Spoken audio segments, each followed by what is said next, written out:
Add 1 teaspoon salt.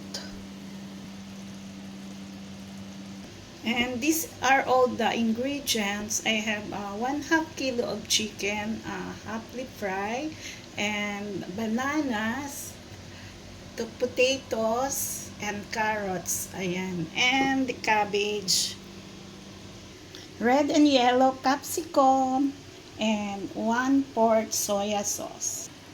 Add capsicum.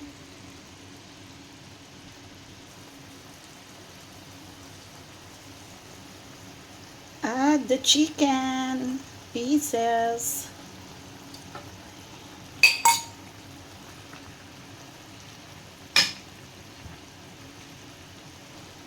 Cover for 10 minutes.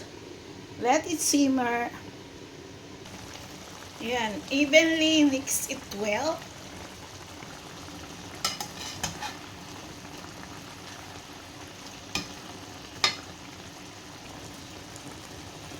Put 1/4 cup of soya sauce.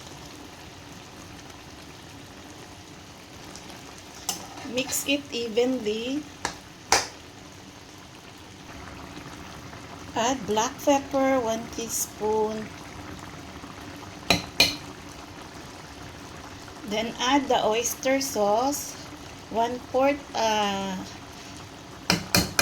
cup, and mix it well. Add the potato, the banana, and the carrots.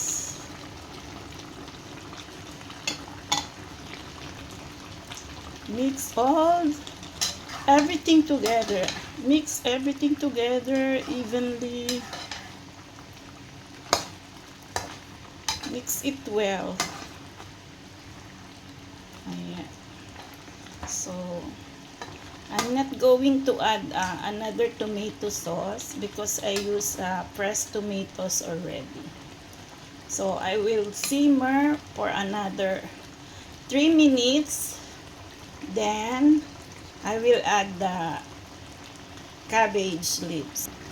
Ayan, isama na natin ang cabbage leaves. Ayan. So, this is ready. Ito na po ang pucherong manok. Ayan. So, yummy. Thanks guys for watching. Follow and likes. Thank you so much.